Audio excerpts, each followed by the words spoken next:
اب مسجد کا آباد کرنا بہت ضروری، اس لیے کہ جب مسجدیں ویران کی جاتی ہے تو گھر اور علاقے ویران ہو جاتے ہیں۔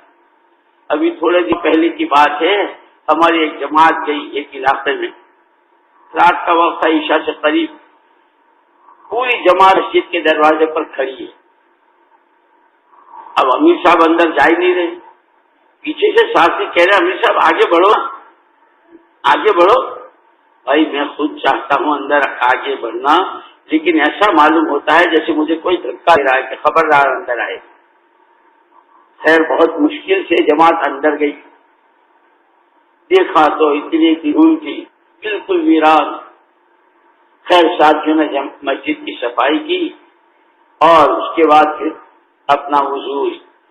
وغیرہ کر کے نماز پڑھی، نماز کے بعد کھانا کھایا۔ اب ساتھی لیٹنے لگے، ابھی 10-5 منٹ نہیں گزرے تھے کہ بہت ڈراؤنی اور بھیانک آواز آئی، اور آواز لگانا کوئی نظر نہیں آ رہا تھا، ایسا محسوس ہو رہا تھا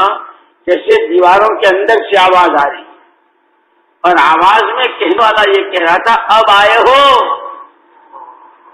اب آئے ہو، ہم اجڑ گئے۔ دیکھیے بہت سی جگہ اللہ معاف فرمائے کہ جب مسجدیں ویران ہوتی ہیں تو کچھ یہ جوا کھیلنے والے اس کو اپنا اڈا بناتے کہ یہاں کوئی نہیں آئے گا، یہاں پولیس نہیں آئے گی، یہ تو مسجد ہے۔ کیا اب آئے ہو؟ لوگوں نے اپنے شراب پینے کی جگہ ہم کو بنایا، لڑکے لڑکیوں کی ملاقاتوں کی جگہ ہم کو بنایا۔ مسجدیں بد دعائیں کرتی، جس طرح نماز کے بارے میں آتا ہے نا کہ آدمی اگر سنوار کر اطمینان سے رکوع، سجدہ، قیام، جلسہ، قومہ، یہ اگر پورے آداب کے ساتھ کرتا ہے تو نمازیں دعائیں دی ہی جاتی ہے، خدا تجھے ایسے ہی آباد کرے جیسے تو نے مجھے آباد کی۔ اور اگر مرغے کی طرح ٹھونگے مارا ہے، رکوع سے کھڑا نہیں ہوتا کہ سیدھا سجدے میں چلا جاتا ہے، تو جا میں آیا تو جا میں آیا، تو نماز جیسے تو نے میرا ستیہ ناش کیا ہے خدا تیرا ایسا ہی ستیہ ناش کیا۔ اور یاد رکھنا یہ صرف نماز کے ساتھ نہیں ہے، یہ روزہ بھی جا کے کارگزاری سنائے گا مہینے کے بعد، یا ستیہ ناش یا آباد۔ ایسے یہ کارگزاریاں تو بہت تھوڑی ہے، اوپر ہوتی ہے، 20 جماعتیں ہیں، ایک جماعت کی مشکل سے کارگزاری ہوتی ہے، وقت نہیں ہوتا۔ اور اس میں بھی بیچارے واہ واہ واہ واہ ماشاء اللہ شاباش شاباش جتنا کہتے ہیں، وہاں فإن النقاد بصیر، تو ایک ایک چیز کو دیکھے گا کہ تم تو یوں کہتے ہو ہم نے تو مال بہت لوٹایا، بہت، کوئی غریب، کوئی بیوہ، کوئی یتیمانہ، کوئی مدرسہ، کوئی مسجد نہیں چھوڑی۔ ہاں تو یہ تو ہم بھی کہتے ہیں کہ تم نے کیا، لیکن یہ جو کہہ رہے ہو کہ ہمارے لیے کہتے ہو، کیوں بولتے ہو تم تو؟ بڑے مجمع میں اللہ پاک کہہ رہے ہو جھوٹے،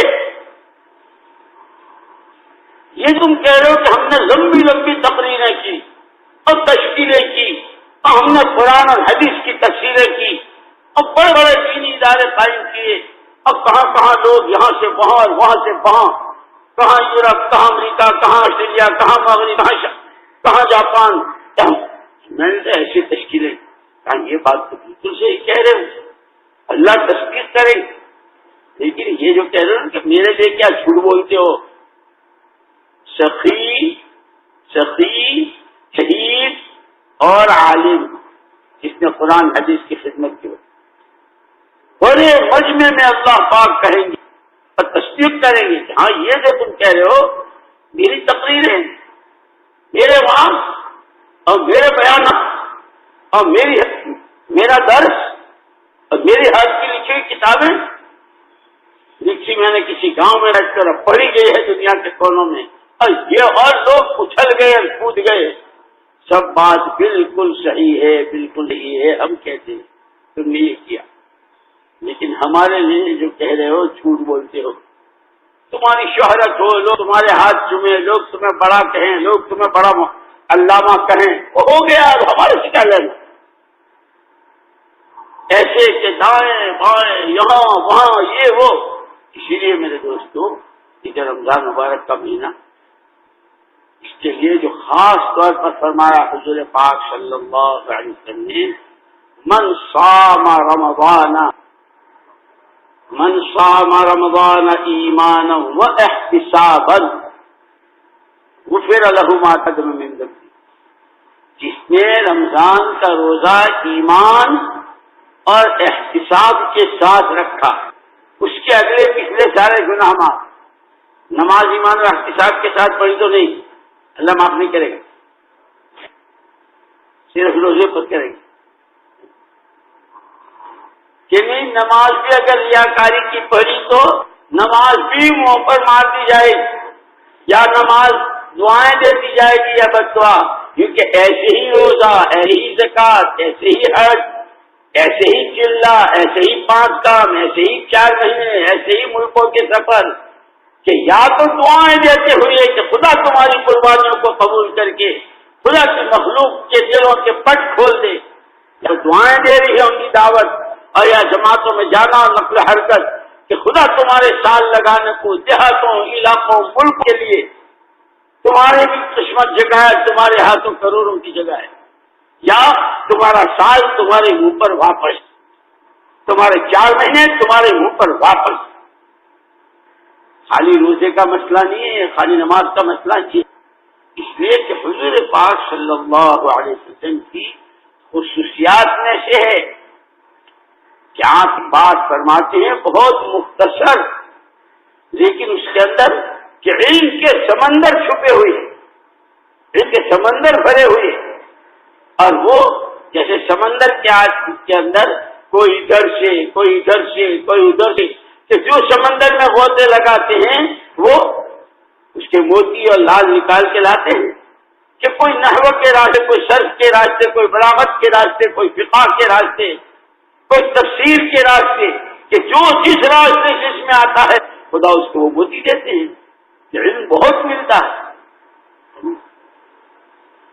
کہ حضور پاک صلی اللہ علیہ وسلم کی باتوں میں آپ کی خصوصیات میں خصوصیت، جیسے حوض کوثر آپ کی خصوصیت ہے، ایسے ہی آپ نے خود فرمایا اوتی تو جوامع الکلم، مجھے اللہ کی طرف سے ایک خاص بات یہ دی گئی ہے کہ بات میری بہت مختصر لیکن علم کے سمندر بھرے ہوئی، جیسے آپ نے فرمایا اس موقع پر کہ صلو کما رأیتمونی اصلی، نماز ایسے پڑھو جیسے مجھے نماز پڑھتے دیکھا۔ آپ نے نماز پڑھ کے دکھائی اور فرمایا کہ نماز ایسے پڑھو جیسے مجھے نماز پڑھتے دیکھا۔ تو اب اس کا مطلب یہ تو نہیں ہے کہ نماز تو ایسے پڑھو جیسے اللہ کے نبی نے پڑھی، اور کھانا ایسے کھاؤ جیسے جی میں آوے، کپڑے ایسے پہنو جیسے جی کرے، کمائیاں ویسی کرو جیسے تمہاری جی چاہے، کہ نہیں، نماز ایسے پڑھو جیسے مجھے نماز پڑھتے دیکھا، کہ کلو کما رأیتمونی آکل واشربوا کما رأیتمونی اشرب وامشوا کما رأیتمونی امشی